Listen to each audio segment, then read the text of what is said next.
Quiz recap. Question: which of these has no effect on the position of equilibrium? The answer is going to be A, catalyst. Keep watching to see the reason why a catalyst will not have any effect on the position of equilibrium and why the other three will affect the position of equilibrium. When you add a catalyst, it does not affect the position of equilibrium. Rather, a catalyst only increases the rate of both forward and reverse reaction. And it does that equally, okay? It helps the system reach equilibrium faster, but does not change the concentration of reactants or products at equilibrium.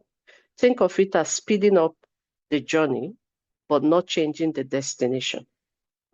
Temperature affects equilibrium position by changing the equilibrium constant K. Now, for exothermic reaction, heat is released. So you have the heat as part of the product, okay? So since heat is part of the product, if you increase temperature, equilibrium will shift to the left, favoring the reactant, because that heat is part of the product. Now, when you decrease temperature, equilibrium shifts to the right, because it's more like you're removing something from the right, okay? So equilibrium will shift to the right, favoring the products. Now, for endothermic reactions, heat is absorbed, which means that heat is part of the reactant. So increasing temperature shifts the equilibrium to the right because the heat is part of the reactant, which is on the left. So when you increase temperature, equilibrium shifts to the right, favoring products. Now, decrease in temperature is more like you're removing some of the reactant. So equilibrium will move towards the left, favoring the reactants. And this is according to Le Chatelier's principle. Le Chatelier's principle states that when a system is at equilibrium, any changes you make, the equilibrium will shift in order to counteract the changes.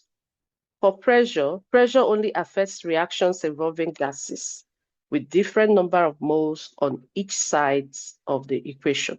If you have a reaction that has same number of moles of gases on both sides, then pressure does not affect equilibrium position in such reaction. So for pressure to affect the gaseous reaction, there has to be different number of moles of gases on both sides of the equation. Now, when you increase pressure, it shifts towards the side with fewer gas molecules, okay? When you decrease pressure, it shifts towards the side with more gas molecules. Now, if both sides have equal gas molecules, like I said earlier, there will be no shift. If you have N2 plus 3H2 to give us 2 moles of ammonia. Now, when you increase pressure, the equilibrium will shift to the right. And that's because you have 4 moles, 1 of nitrogen and 3 of hydrogen, which makes it 4 moles of gases on the left. So when you increase pressure, equilibrium will shift to the right that has 2 moles of ammonia gas.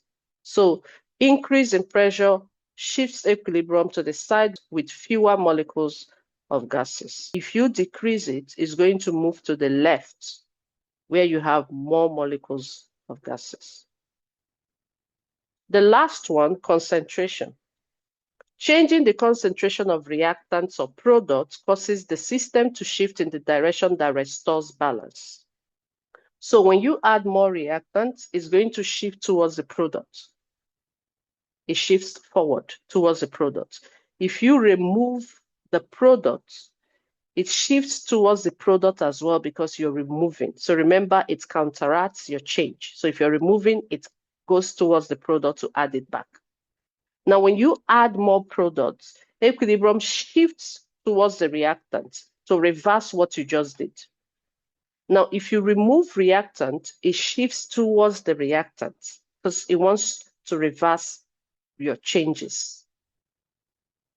Okay, so that is how Le Chatelier's principle works for temperature, pressure, and concentrations, and catalyst does not have any effect on equilibrium position. I hope you find this helpful. Don't forget to share to others who this might be useful to, and do have a wonderful day. Bye-bye.